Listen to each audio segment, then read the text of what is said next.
તો મહેસાણાના ઊંઝામાં મા ઉમિયાની ભવ્ય નગરયાત્રા નીકળી। વૈશાખી પૂર્ણિમાના દિવસે માતાજીની નગરયાત્રા નીકળી।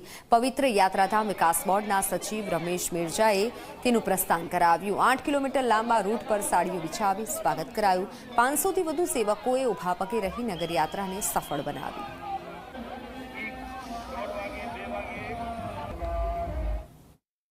આજે ઊંઝા ખાતે જગત જનની મા ઉમિયાનો આજે ઉત્સવ ઉજવાઈ રહ્યો છે।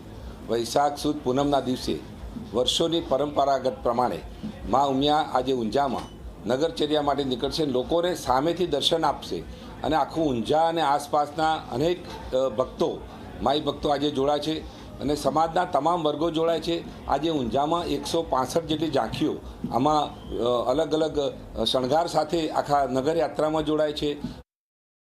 જગત જનની માં ઉમિયાના આજે શોભાયાત્રાની લીલી ઝંડી આપવાનું મને સૌભાગ્ય પ્રાપ્ત થયું હતું। એ બદલ ઉમિયા માતાજી ટ્રસ્ટનો હું ખૂબ ખૂબ આભારી છું। આજે આપણે જાણીએ છીએ કે સમગ્ર ઊંઝા શહેર અને સમગ્ર ગુજરાતમાંથી લોકો અહીંયા માતાજીના દર્શન કરવા આવ્યા છે અને આ શોભાયાત્રામાં સહભાગી બન્યા છે।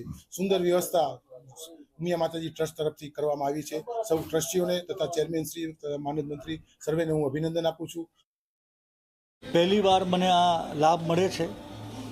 હું અને મારા પરમ મિત્ર અને આ સંસ્થાના પ્રમુખ ધારાસભ્ય ભાઈ બાબુભાઈ જમનાદાસ પટેલ બીજેપી અમે 36 વર્ષથી માં ખોડિયારના દર્શન માટે ભાવનગર જઈએ છીએ। પણ સંસ્થાના સૌ આગેવાનો મારા પરમ મિત્ર રમેશભાઈ દૂધવાળા બાબુભાઈ આ બધાનો નિલેશભાઈ દિનેશભાઈ કિરીટભાઈ કે આજે તમે આ પ્રસ્થાનમાં આવો અને લાભ લો। પ્રસ્થાન કરાવ્યું છે। અહીંથી સીધા અમે પાછા ભાવનગર ખોડિયાર પૂનમ નિમિત્તે દર્શન માટે જવાના છીએ।